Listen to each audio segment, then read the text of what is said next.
Ang sabi nga nila, the best things in life are free. Totoo nga dahil ang tunay na kaligayahan, walang katumbas na halaga. Lalo na kung nagmumula ito sa mga taong nagpapaligaya sa'yo. Panoorin ang nakaka-GV na video.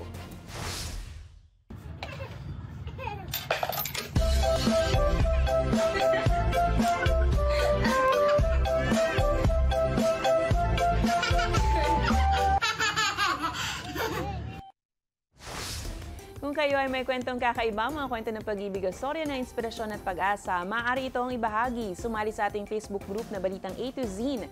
Panoorin ang replay ng ating programa at sundan ang ating social media pages. Hanapin ang Balitang A to Z. Ang ating pabaong quote of the night ngayong Lunes ay mula sa manunulat at motivational speaker na si Roy Bennett.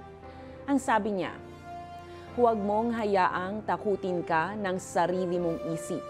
Hayaan mong pangunahan ka ng mga pangarap sa iyong puso."